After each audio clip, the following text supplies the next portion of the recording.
అస్సలాము అలైకుం వరహ్మతుల్లాహి వబర్కాతుహు. ఒక వ్యక్తి అడిగినటువంటి ప్రశ్న. ఈ వ్యక్తి ఒక సోదరుడు హిందూయిజంలో నుంచి ఇస్లాం మీద ఆకర్షితుడు అయ్యాడు. ఆకర్షితుడు అయ్యి ఇతను అడిగినటువంటి ప్రశ్న ఏమిటంటే, ఏమండి, నేను ఈ ఇస్లాం మీద ఆకర్షితుడిని అయిన తర్వాత ఏ ముస్లిం వ్యక్తిని చూసినా సరే నేను మంచివాడు మంచివాడు మంచివాడు అని అనుకునేవాడిని. అయితే చాలా దగ్గరలో ఇలా మంచివాడు అని అనుకొని నేను కొందరు వ్యక్తుల దగ్గర మోసపోయాను. దీని గురించి సమాధానం చెప్పండి అని నన్ను చూసిన తర్వాత ఆ వ్యక్తి నన్ను అడిగినటువంటి ప్రశ్న ఇది. అయితే ఈ సమయ సందర్భం అనేది ఎలా వచ్చిందంటే, ఈ ప్రశ్న అడిగినప్పుడు అందరూ కూడా క్షుణ్ణంగా వినండి చివరి వరకు కూడా ఈ యొక్క వీడియోని, మీకు అప్పుడు అర్థమవుతుంది బాగా. మాది నెల్లూరు అనమాట. నేను ఓపెన్గా అందరికీ కూడా ఫోన్ నెంబర్ ఇచ్చేస్తాను. 8185038386 నా నెంబర్ ఇస్తాను. నాది నెల్లూరు. షేక్ షరీఫ్ నెల్లూరు అనేటటువంటి ఒక ఫేస్బుక్ కూడా ఉంది నా మీద అకౌంట్లో, నెల్లూరు అనమాట. అయితే ఈ నెల్లూరులో ఒక దగ్గర పోతూ ఉన్నాను. ఒక వ్యక్తి కనిపించాడు. అస్సలాం అలైకుం భయ్యా, హాయ్ భయ్యా అన్నాడు. నేను కూడా ఎవరో తెలిసిన ఆయన అని చెప్పి అస్సలాం అలైకుం హాయ్ బాయ్ అని చెప్పాను. మళ్ళీ నేను వెళ్ళిపోతూ ఉంటే మళ్ళీ వెనకాలే వెంబడిస్తూ వచ్చాడు నా బైక్ వెనకాల. భయ్యా, నేను మీ యొక్క సబ్స్క్రైబర్ని, మీ వీడియోస్ నేను బాగా చూస్తుంటాను, నేను ఫాలో అవుతుంటాను. అయితే మీది నెల్లూరా? మీది నెల్లూరు అని నాకు తెలియదే అన్నాడు. నేను చెప్పాను, బాబు నాది పుట్టినప్పటి నుంచి నెల్లూరేనయ్యా, నేను ఎక్కడా కూడా నాది హైదరాబాదు, నాది అది ఇదని నేను ఎక్కడా కూడా చెప్పలేదు కదా, నాది నెల్లూరే. ఓపెన్గా నేను ఫోన్ నెంబర్ కూడా ఇస్తాను కదా, నాకు ఫోన్ చేయొచ్చు కదా, నీకు ఏదైనా డౌట్ ఉంటే ఫోన్ చేసి అడగొచ్చు కదా అని నేను చెప్పారనమాట. లేదు, నేను ఇదంతా ఎంత క్షుణ్ణంగా నేను మిమ్మల్ని వెంబడించి మిమ్మల్ని నేను ఎందుకు అడగాల్సి వచ్చిందంటే, ఒకడు గుంటూరు నుంచి దిగాడట నెల్లూరులో, ఎవరికో బాగలేదు అని చెప్పి, అతనికి బాగలేదని చెప్పి గుంటూరు నుంచి దిగాడంట. అతను కూడా ఆ వీడియోస్ తీస్తూ ఉంటాడు. అయితే అతను మీ గురించి నేను అడగగానే ఒక వ్యక్తి ఉంటాడు కదా షరీఫ్ అని, అతను బాగా వీడియోలు తీస్తాడు, అతను ఎక్కడ ఉంటాడంటే ఈ దొంగ ఏం చెప్పాడంటే, అతను హైదరాబాద్లో ఉంటాడు అని చెప్పాడంట. కాకపోతే ఆ దొంగకి తెలిసి నేను నెల్లూరులో ఉంటానని. ఇంతకుముందు ఆ దొంగ వచ్చి నన్ను కలిశాడు, మాట్లాడాడు, బాగా కొంచెంసేపు తిరిగాడు. తర్వాత తెలిసింది వాడు ఒక పెద్ద దొంగ అని చెప్పి. తర్వాత అప్పటి నుంచి వాడిని కొంచెం కట్ చేశాను. అప్పుడు తిరుగుతానే ఉన్నా వాడితోనే. సరే, వాడు చెప్పొచ్చు కదా ఇతనికి, ఈ యొక్క మన సోదరుడికి, ఆ యొక్క సోదరుడిని అంటే ఆ యొక్క సోదరుడితో కూడా నేను ఒక వీడియో తీసి మీకు పెడతాలండి, మీకు అర్థమవుతుంది మళ్ళీ ఈసారి ఎప్పుడైనా సరే ఆ సోదరుని కలిసినప్పుడు. అయితే నేను చెప్తాను చూడండి ఈ యొక్క ఫ్యాక్ట్, ఈ ప్రశ్న రావడానికి గల కారణం ఏంటని. అతను హైదరాబాద్ అని చెప్పాడంట. కాకపోతే అతనికి తెలుసు మాది నెల్లూరు అని తెలుసు. అతని ఇంటికి మా ఇంటికి ఒక 3-4 కిలోమీటర్ల దూరంలోనే ఉంటాడని కూడా అతనికి తెలుసు. కానీ అతను ఆ విధంగా ఎందుకు చెప్పాడు? అబద్ధం చెప్పాడు. నన్ను అడిగాడు, ఈ విధంగా ఎందుకు అబద్ధం చెప్పాడంటే, అయ్యా వాళ్ళంతా దొంగల స్వామి, నీకు తెలియదు, వాళ్ళు ఏదో ఇస్లాం వీడియోలు తీస్తున్నారని మీరు ఒక అపోహలో ఉంటారు. వాళ్ళు ఏంటంటే వాళ్ళకి అంతా కూడా తెలుసు, ఇదంతా ఏంటంటే ఈ డబ్బు కోసం చేసేటటువంటి ఒక డ్రామాలు ఇవన్నీ కూడా మీకు తెలియదు అంటే. అప్పుడు మళ్ళీ అతను చెప్పాడు నాకు, అవును బాయ్ నువ్వు చెప్పేది కరెక్టేను, ఎందుకంటే ఆ వ్యక్తికి ఎవరో బాగలేదని చెప్పి ఒక వ్యక్తికి డబ్బులు వేసేదానికి డబ్బులు 15,000 ఎంత వేసాడంట ఆ వ్యక్తికి. ఇతనికి మొత్తం ఒక 25,000 ఎంతో వచ్చినాయంట. 25,000 ఎంతో వస్తే ఈడ ఒక 10,000 తీసుకొని ఆ వ్యక్తికి 15,000 ఎంతో వేసాడు. అంటే నేను అతనికి ఫోన్ చేశాను అవతల వ్యక్తికి, బాగలేనటువంటి వ్యక్తికి, ఏమయ్యా ఫోన్పే నెంబరు నీదే ఇచ్చుకోవచ్చు కదా, నీకు ఆల్రెడీ ఫోన్పే ఉంది కదా, నీకే డైరెక్ట్గా వేస్తారు కదా, ఇతని నెంబర్ ఎందుకు ఇచ్చామంటే ఆ వ్యక్తి చెప్పాడు. ఆ వ్యక్తి ఏం చెప్పాడంటే, లేదు నేను నా నెంబరే ఇచ్చుంటే బాగుండేది, కానీ అతని నెంబర్ ఇచ్చుకున్నాడు, దానికి నేనేం చేయగలుగుతాను, నాకు అప్పుడే డౌట్ వచ్చింది అతని మీద అని అతను చెప్పుకొని వచ్చాడు. అతనికి 25,000 వేసి ఇతను 15,000 ఇచ్చాడు, అదే ఇది అని చెప్పి ఈ వ్యక్తి చెప్పాడు నాకు. నేను చెప్పా, బ్రదరు ఈ డబ్బు విషయాలు, ఈ ఫోన్పే విషయాలు ఇవన్నీ నాకు చెప్పొద్దు, ఇవన్నీ నేనైతే పట్టించుకోను, ఇవి అసలు నాకు అవసరం లేదు. కాకపోతే నేను ఒకటి చెప్తాను, నేను అసలు ఈ వీడియో తీసేది దేనికంటే, ఎవరైతే నన్ను ఇబ్బంది పెట్టారో ఇస్లాం పరంగా, నేను పడినట్టు వేరే వాళ్ళు ఎవరు కూడా మోసపోకూడదు. అవునా కదా? నేను మోసపోయినట్టు వేరే వాళ్ళు ఎవరు కూడా మోసపోకూడదు. అయితే నేను ధైర్యంగా అడగగలుగుతాను. ఎవరైనా ఎక్కడైనా మసీదులు అయినా సరే ఏదైనా ఉదాహరణకి ఒక విషయం చెప్తాను చూడండి. నిలబడుకొని ఒంటేలు పోసుకుంటా ఉన్నాం, మూత్రం పోసుకుంటాం, కాళ్ళ మీద ఏదో ఒక డ్రాప్ పడింది. ఆ డ్రాప్ పడినంత మాత్రం ఆ దేవుడు నిన్ను సమాధిలో శిక్షించేస్తాడు, అసలు నేను నరకంలో వేసేస్తాడని ఏదేదో డూప్లికేట్ మాటలని చెప్తే నేను అడుగుతాను. ఏంటంటే దేవుడు ఎంతో కారుణ్యవంతుడు, ఏదో ఒక డ్రాప్ పడితే శుద్ధంగా కడుక్కోమని చెప్తాడు, ఇంకోసారి అట్లా జరగకుండా ఎట్లో జాగ్రత్త పడని చెప్తాడు, కానీ నరకంలో వేసేసి ఎందుకు శిక్షించేస్తాడు? ఇవన్నీ ఎందుకు ఇట్లా డూప్లికేట్ మాటలు చెప్తారు? ఈ విధంగా చెప్పేవాడు ఎవడు కూడా దేవుడు కాదు, ఇది కావాలని సృష్టించినటువంటి మాటలు. తర్వాత చూపించి ఇది హదీసులో ఉండేది, ఖురాన్లో ఉండేది కాదు. దేవుడు ఖురాన్లో కారుణ్యమూర్తి అని చెప్తూ ఉన్నాడు, దేవుడు ఖురాన్లో నేను ఎంతో కారుణ్యంగా ఉంటానని చెప్తూ ఉన్నాడు అనే విధంగా నేను అతనికి సంజాయించాను అనమాట, సర్ది చెప్పాను. ఇట్లుంటుంది అనమాట. ఈ విధంగా నేను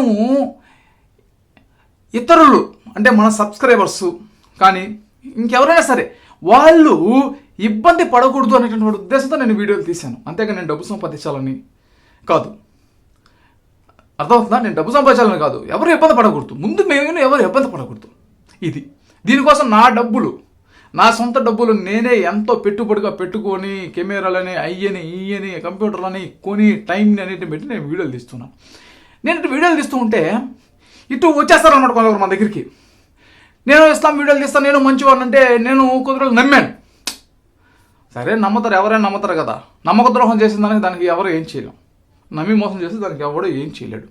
సరే నమ్మాను. తర్వాత మన సబ్స్క్రైబర్ 190 మంది సబ్స్క్రైబర్లు తెలుసుకున్నారు, వీడు డబ్బు శైతాను ప్రతిసారి ఫోన్ చేస్తాడు, ఏడస్తాడు, నాకు ఆ బాధ ఉందంటాడు, ఈ బాధ ఉందంటాడు, అది కావాలంటే ఇది కావాలంటే, లేదా ఓడికి కావాలంటాడు, ఈడికి కావాలంటే ఈ ఎట్టో డబ్బుల కోసం చేస్తాను. నాకు ఎంతోమంది 190 మంది ఫోన్లు చేసి నాకు ఎంతోమంది చెప్పారు, బ్రదరు అతను కాడ మేము చాలా దెబ్బతిన్నాము, సరే మేము చాలా మోసపోయాము, అది ఇది అని చెప్పి. ఒక అతను ఉంటాడు, అతని పేరు పాషాబాయ్, కోదాడలో ఉంటాడు.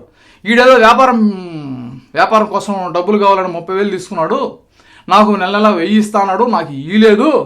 ఏమిటి నాకు ఇయ్యలేదు, నువ్వు కూడా అలాంటి వాడివి అని నన్ను అన్నాడు. నేను చెప్పాను, బ్రదర్ దండమయ్యా, అతనికి నాకు ఏ సంబంధం కూడా లేదు, నువ్వు నాకేం డబ్బులు ఇవ్వాల్సినటువంటి అవసరం కూడా ఏం లేదులే, నిన్నేం అడగలేదు కదా, నేను అటువంటి వ్యక్తిని కాదు, సర్లే అని చెప్పి నేను అతనితో మామూలుగానే మాట్లాడాను. ఇప్పుడు కూడా మాట్లాడతాను మామూలుగానే, ఎందుకంటే ఆయన మీద కూడా నేను సీరియస్ అవ్వాల్సిన అవసరం లేదు. ఎందుకంటే అతనికి వచ్చిన బాధని అతను చెప్పుకున్నాడు. ఆ పాషాబాయ్ అతను కోదాల్లో ఉంటాడు, కావాలంటే అతను ఎవరైనా సరే కాంటాక్ట్ అవ్వాలంటే కాంటాక్ట్ అవ్వచ్చు. నేను చెప్పింది అబద్ధం అయితే నాకు అబద్ధాలు చెప్పాల్సినటువంటి అవసరం లేదు. సబ్జెక్ట్ ఇటు ఉంటుంది అనమాట. వీళ్ళందరూ ఫోన్లు చేసి ఇటు బాధపడి ఇటు చాలామంది మనకు చెప్పారన్నమాట. ఇదేంటంటే నాకు కూడా ఒక టైం వేస్ట్, మనం ఇస్లాం వీడియోలు ప్రశాంతంగా తీస్తుంటాం. కానీ ఈ వ్యక్తి గురించి నేను ఎంత పర్టికులర్గా ఎందుకు చెప్తున్నాను, అతను పొట్ట మీద నువ్వు కొడుతున్నావు, అతను ఏదో సంపాదించుకుంటే నువ్వు చూడలేకపోతున్నావు, నీ కుళ్ళు అనే విధంగా కూడా కొందరు మాట్లాడచ్చు. కానీ నేను ఎందుకు మాట్లాడుతున్నానంటే ఇది పర్టికులర్ రీజన్ మీకు నేను చెప్తాను చూడండి. ఇప్పుడు నాకెవరో అన్యాయం చేస్తే నేను ఒప్పుకోకుండా వీడియో తీస్తూ ఉన్నాను, అట్లాగే మీకు అన్యాయం జరగకూడదని నేను వీడియోలు తీస్తున్నాను. ఈ విధంగా మీకు డబ్బు పరంగా మీకు ఎంతో అన్యాయాలు అనేది జరుగుతూ ఉంటే నేను చూస్తూ నేను ఎలా గమ్ముగా ఉండగలుగుతాను, నాకు బాధగా ఉంటుంది కదా. అందుకోసం నేను చెప్తున్నాను అనమాట. ఇప్పుడు ఇతను అడిగిన క్వశ్చన్ ఇదే. ఈ విధంగా ఈ ఖురాన్ పేరు చెప్పుకొని మేము దేవుణ్ణి నమ్ముతున్నాము, దేవుడికి మేము బానిసలము, దేవుడు భక్తులము అని చెప్తున్న ఈ విధంగా జనాలని ఎలా ఎలా ఎలా ఎలా మోసం చేస్తారు, దీని గురించి మీరు చెప్పండి అని నన్ను అడిగాడు ఈ వ్యక్తి క్వశ్చన్. అయితే నేను ఈ వ్యక్తికి చెప్పేది ఏమిటంటే, టోపీ పెట్టుకొని గడ్డం పెట్టుకొని లాల్చి పైజామా వేసుకున్న ప్రతి ఒక్కరు కూడా ఆ ముస్లిం కాదు. టోపీ పెట్టుకొని గడ్డం పెట్టుకొని లాల్చి పైజామా పెట్టుకొని కొందరు మంచి వాళ్ళు ఉన్నారు, కొందరు చెడ్డ వాళ్ళు ఉన్నారు. అట్లాగే ఈ ఖురాన్ మాత్రమే చెప్తామని చెప్పుకొని యాక్ట్ చేసే వాళ్ళలో కూడా చాలామంది ఉన్నారు. కొందరు మంచి వాళ్ళు ఉన్నారు, కొందరు చెడ్డ వాళ్ళు కూడా ఉన్నారు. ఎందుకోసం ఏంటంటే ఒక వ్యక్తిని అతను ఏదో ఏడ్ చేసినంత మాత్రాన ఏదో డ్రామాలు చేసినంత మాత్రాన మీరు నమ్మకండి. ఏమిటి మీరు నమ్మకండి. కొందరైతే నాకు చెప్పారు, ఎలాగంటే ఏంటంటే మేము డబ్బు సహాయం చేసామండి, మేము బాగా సహాయం చేసామండి, మేము అతనితో బాగున్నామండి, ఏదో ఒక్కొక్క విషయంలో మా విషయంలో పడకపోతే మమ్మల్ని అమ్మన బుద్ధులు తెస్తాడు, మా మీద కోప్పడిపోతాడు, మా పైకి వచ్చేస్తాడు, ఏందో పెద్ద సైకోలాగా ఉన్నాడు, నీ వల్లే నీవే చేశాను. నేనేం చేశారా బాబు, నాకే సంబంధం లేదు నాయనా, నాకే సంబంధం కూడా లేదు. నేను మీకు ఇట్లా పర్సనల్గా నేను ఫోన్లు చేసి మిమ్మల్ని ఇబ్బంది పెట్టి ఈ క్యారెక్టర్ ఉన్నది కాదు. అసలు నాకు వీడియోలు తీసుకునేదానికి దీని గురించి ఆలోచించేదానికి నాకు టైం ఉండదు. నేను ఫోన్ చేసేసి చెప్పండి. మీకు ఎవరికైనా నేను ఫోన్ చేయకపోయినా మీరు బాధపడద్దు. మీకు ఎవరైనా మీరు నాకు చేయాలనుకుంటే చేయండి, మాట్లాడతాను. ఒకవేళ నేను మాట్లాడలేకపోయినా చెప్తాను, నేను మళ్ళీ చేస్తాను, తర్వాత చేస్తాను అని.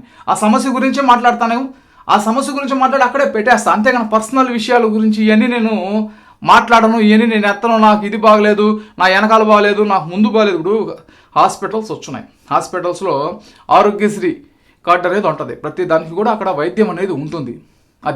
ఇది మర్చిపోకూడదు. నిజంగా మనం ఒకరు కష్టంలో ఉంటే మనం సహాయం చేయొచ్చు, తప్పులేదు. నేను ఎన్నో వీడియోలు చెప్తున్నాను కదా, సహాయం చేయండి సహాయం చేయండి సహాయం చేయండి సహాయం చేయండి అని. కానీ నేను ఎందుకు ఈ విధంగా చెప్తానంటే, నిజమైనటువంటి మనం చేసే సహాయం ఉంటుంది, అబద్ధపు సహాయం అంటే ఒకటి అబద్ధం చెప్పిన మనం ఏం చేయలేము అనుకోండి, ఇట్లా చేయకూడదు అనమాట. ఇప్పుడు షిర్క్ షిర్క్ షిర్క్ షిర్క్ షిర్క్ అంటాం. షిర్క్ అంటే ఇస్లాంలో క్షమించాలన్నటువంటి పాపము. దేవుడితో తప్ప మనం ఇంకెవరితో కూడా భయపడకూడదు, దేవుణ్ణి ఆరాధించాలి, ఇంకెవరిని కూడా మనం ఆరాధించకూడదు. ఇది షిర్క్. ఇది ఒక రకమైనటువంటి క్రైమ్. ఇట్లా అబద్ధాలు చెప్పడం కూడా ఒక రకమైనటువంటి క్రైమే. అతను హైదరాబాదు, అతనికి తెలుసు వీడు నెల్లూరులో ఉంటాడు, ఈయన నేను కలిశాను, వీడి పక్కనే ఇల్లు, వీడి సొంత ఇల్లు అని తెలుసు. ఈ అబద్ధాలు ఇది కూడా ఒక రకమైన షిర్కు.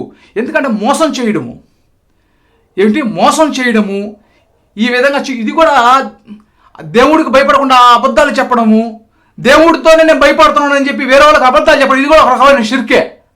ఇది కూడా ఒక కరప్షనే, ఇది కూడా తప్పే, ఇస్లాంలో క్షమించడం తప్పే.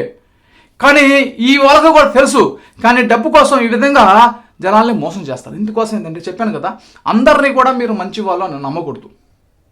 ఇప్పుడు నేనైనా సరే నిన్ను మేము మంచి వాళ్ళని ఎలా నమ్మాలయ్యా, నువ్వే ఒక పెద్ద ఫ్రాడ్ అని అనుకోవచ్చు. ఇందుకోసం నేనేం చెప్తాను, నన్ను కూడా మీరు మంచి వాళ్ళని మీరు నమ్మవద్దు.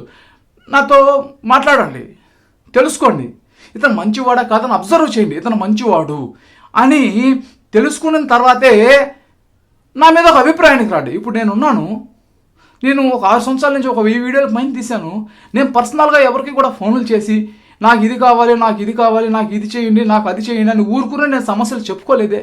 నేను ఏదైనా పెడితే నెట్లోనే పెడతాను, దాంట్లో అందరూ చూసుకుంటారు, ఏదైనా చేస్తారు. ఏదైనా ఓపెన్ బుక్ లాగా ఉంటాను. ఏదైనా ఓపెన్ బుక్ లాగా ఉంటాను, ఇట్లాంటివి ఉండవు మన కాడ. ఇందుకోసం నేను చెప్పేది ఏంటంటే, అతను అడిగిన క్వశ్చన్కి నేను ఆన్సర్ చెప్తున్నా. ఈ మధ్యలో ఇవన్నీ కూడా వచ్చేసాయి ఆటోమేటిక్గా. కానీ అతను అడిగిన క్వశ్చన్కి ఆన్సర్ ఏంటంటే, ఏదో మనం ఇస్లాంలోకి వచ్చిన తర్వాత ఈ టోపీ గడ్డం పెట్టుకుని వెళ్ళిన తర్వాత ఏదో ఖురాన్ అని చెప్పేటటువంటి తర్వాత వీళ్ళని చూసి అమితమైనటువంటి ప్రేమ అనేది వస్తుంది.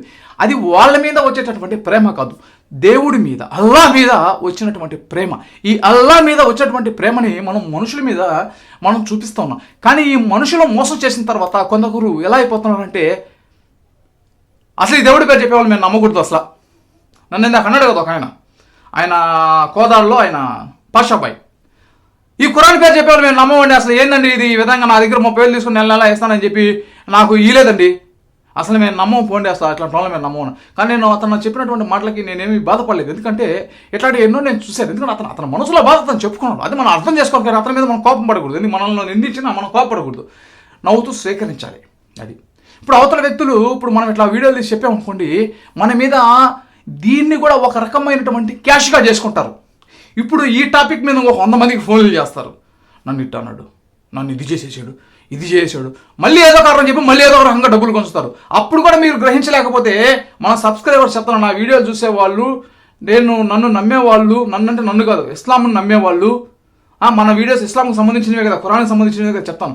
ఈ ఖురాన్ని నమ్మేవాళ్ళు, దేవుణ్ణి నమ్మేవాళ్ళు తెలివితేటలుగా కూడా ఉండాలి, గొర్రెల్లాగా ఉండకూడదు. ఇది కాకపోతే చాలామంది అమాయకులు ఆ యొక్క వ్యక్తికి బలైపోయారు. ఇంకా ఇంకా ఇంకా ఫ్యూచర్లో చాలామంది బలైపోతారు కూడా. ఇది రాసి పెట్టుకోండి ఖచ్చితంగా చాలామంది. ఎందుకంటే ఇప్పుడు మన సబ్స్క్రైబర్స్ అంటే మన వీడియో చూసి ఎవరో తప్పించుకునే వాళ్ళు ఉంటారు. కానీ మన సబ్స్క్రైబర్స్ కానటువంటి వాళ్ళు ఎంతోమందిని పర్సనల్గా కలవచ్చు, ఏదేదో చేయవచ్చు. అయితే దానికి మనం ఏం చేయలేము. మనం నోరు ఉంది, నాకు ఛానల్ ఉంది, దాంట్లో నేను పెట్టుకొని నేను చెప్పగలుగుతా ఓపెన్గా. ఇది కూడా ఇతని గురించి నేను పర్సనల్గా వేరే వాళ్ళకి ఫోన్లు చేసి ఇతను లాంటి వాడు నేను చెప్పను. ఎవరికైనా చెప్పారా కామెంట్ చేయండి, నాకు చెప్పారు అతని గురించి మీరు తప్పుగా, నేను పర్సనల్గా ఎవరికి చెప్పను. ఏదైనా ఓపెన్గా వీడియో తీసి ఓపెన్గానే మాట్లాడతాను, అంతా ఓపెనే, ఏముండవు, దాపరేకాలు గీపరేకాలు ఏమీ ఉండవు. మన కాడ ఏమీ దాపరేకాలు ఉండవు, అంతా ఓపెన్గా చెప్తాం. అయితే ఏదైనప్పుడు కూడా ఇతను అడిగినటువంటి ప్రశ్నకి మనం చెప్పేటటువంటి జవాబు ఏంటంటే, మీరు నన్నైనా సరే, ఇంకొక వ్యక్తినైనా సరే అతను టోపీ పెట్టుకున్నా, షర్ట్ వేసుకున్నా, టీషర్ట్ వేసుకున్నా, లాల్చీ పైజామా వేసుకున్నా, జుబ్బా వేసుకున్నా, వేసుకోకపోయినా, సూట్ వేసుకున్నా, ఎవరైనా సరే అతను ముస్లిం అయినంత మాత్రాన మీరు అతని మీద అమితమైనటువంటి ప్రేమ చూపించాల్సినటువంటి అవసరం లేదు. అతనైనా అబ్జర్వ్ చేయండి, మంచివాడా లేదా గమనించండి. అది ఎవరినైనా సరే, అది మన తోటి స్నేహితునైనా బంధువునైనా సరే ఎవరైనా సరే ముందు అబ్జర్వ్ చేసి ఇతను మంచివాడు, ఇతను మనం నమ్మవచ్చు అని తెలిసిన తర్వాత అతనికి మీరు ఏదైనా సహాయం చేయండి, అతనితో మీరు తిరగండి, అతనితో మీరు ఎక్కడికైనా వెళ్ళండి. అంతేగాని అతను చెడ్డవాడు అని తెలిసిన తర్వాత ఎవరు అతనితో తిరగవద్దు. ఎందుకంటే నాగుపామును జోబులో పెట్టుకొని తిరగతామా పుస్సులు కాటేస్తుంది ఎప్పటికైనా సరే. అది నువ్వు పాలు పోసినా సరే, గుడ్డు పెట్టినా సరే, ఏం చేసినా సరే అది కాటేస్తుంది. అది మాత్రం అది నాగుపాము లక్షణం అనమాట. ఆ విధంగా అంటే నేను ఒక సామెతగా చెప్పాను అనమాట ఇది. అయితే ఈ విధంగా ఏంటంటే చేస్తారు కాబట్టి మీరు అబ్జర్వ్ చేయండి మంచివాడా లేదా, అబ్జర్వ్ చేసిన తర్వాత అది నిర్ణయం తీసుకుంటే ఇది మీకు బాగుంటుంది, మన సబ్స్క్రైబర్స్ అందరికీ కూడా బాగుంటుంది. నేను మిమ్మల్ని విన్నవించుకుంటూ ఉన్నాను, ఎందుకంటే మీరు నా వీడియో చూస్తున్నారు కాబట్టి. ఇందుకోసం అనమాట నా వీడియోలు అంటే మనం ఇస్లాం గురించి చెప్తున్నాం కాబట్టి చూస్తున్నారు కాబట్టి. ఈ ఖురాన్లో ఉండేదే ఇది. ఈ అబద్ధపు మాటలు చెప్పుకునే వాళ్ళు అంటే చెప్పేది నిజాలే చెప్తారు, కానీ ఒక యాంగిల్ మారిపోద్ది. బయట ఖురాన్ చూపిస్తారు, ఖురాన్లో చెప్పిన తర్వాత పర్సనల్గా ఇంకో లెక్కలో మారిపోద్ది అనమాట. ఇందుకోసం ఏంటంటే నేను ఎవరిని కూడా టార్గెట్ చేయట్లేదు. అతను అడిగిన ప్రశ్నకి జరిగినటువంటి వాస్తవాలని నేను మీకు తెలియజేస్తూ ఉన్నాను. ఎందుకంటే ఇంకొకరు బలి కాకూడదు కాబట్టి కొందరు విషయంలో నేను చెప్తూ ఉన్నాను. అది ఎందుకంటే పర్సనల్గా ఫోన్లు చేసాడు పొరపాటున ఎవరైనా సరే ఒక తమాషగా అతను ఫోన్ చేసామనుకోండి, ఇంకో వాళ్ళని వదలడు. వీడి ఇంట్లో పిత్తే దగ్గర నుంచి దగ్గే దగ్గర నుంచి వీడు వంగే దగ్గర పుణుకునే దగ్గర నుంచి మొత్తం ఏదో చెప్పిన తర్వాత ఏడ్చి నవ్వి అవన్నీ చేసి చేసి చేసి మిక్సింగ్ చేసి ఇంకో టైం వేస్ట్ చేసి వాడిని ఏదో విధంగా నాశనం చేయాలనేటువంటి విధంగానే ఉంటుంది. ఇది మీ అందరూ చాలామందికి తెలుసు. ఇది నేనేదో కల్పించి కవ్వించి చెప్పాల్సినటువంటి అవసరం లేదు ఉంటుంది. ఎందుకోసం ఏంటంటే అబ్జర్వ్ చేయండి. ఒక వ్యక్తి మంచివాడా చెడ్డవాడా తెలుసుకున్న తర్వాత ఎవరికైనా మీరు సహాయం చేసుకుంటారో మీరు సహాయం చేసుకోవాలి. మీ డబ్బు మీ నమ్మకం మీ ఇష్టం అండి, నాకు అనవసరం. చెప్పాల్సినటువంటి బాధ్యత ఉంది కాబట్టి, దేవుడు నా మీద పెట్టాడు కాబట్టి, నాకు తెలివితేటలు ఇచ్చాడు కాబట్టి నేను మీకు చెబుతూ ఉన్నాను. ఫైనల్గా నేను చెప్పేది ఏమిటంటే, మీకు నేను ఇచ్చేటటువంటి సమాధానం ఏమిటంటే, ఎవరినైనా సరే, ఈ వ్యక్తిననే కాదు ఏ వ్యక్తినైనా సరే, అది నన్నైనా సరే, ఇంకా మీ బంధువునైనా సరే, మీ స్నేహితునైనా సరే, మీ టీచర్నైనా సరే, మీ తోటి ఉద్యోగస్తునైనా సరే, మీ పక్కింటి వాడైనా సరే, వెనకింటి వాడైనా సరే, పొరుగు దేశస్తుడైనా సరే, ఈ దేశస్తుడైనా సరే, ఇంగ్లీష్ వాడైనా, తెల్లవాడైనా, నల్లవాడైనా, ఎవరైనా సరే అబ్జర్వ్ చేయండి. అబ్జర్వ్ చేసిన తర్వాత అతను మంచివాడా లేదని తెలుసుకున్న తర్వాతే అతనితో మీరు ప్రోత్సాహకరంగా ఉండండి. అతను ఏదైతే పక్కకు వచ్చేయండి. మంచివాడైతే చనిపోయేంత వరకు కూడా అతను స్నేహం అనేది కంటిన్యూ అనేది చేయండి. ఇది నేను మీకు చెప్పేటటువంటి ఉత్తమమైనటువంటి సమాధానం అది. అయితే మీరు అడిగినటువంటి ప్రశ్నకు కూడా సమాధానం లభించిందని నేను ఆశిస్తూ ఉన్నాను. మీకు ఇస్లాంకు సంబంధించినటువంటి ఏ సందేహాలు ఉన్నా సరే ఇక్కడ కనిపిస్తున్నటువంటి 8185038386 ఈ యొక్క నెంబర్కి మీరు వాట్సాప్లో మెసేజ్ పంపిస్తే మీకు సమాధానం చెప్పడం అనేది జరుగుతుంది. మన యొక్క ఛానల్ కూడా సబ్స్క్రైబ్ చేసుకోండి ఇటువంటి మరిన్ని వీడియోల కోసం.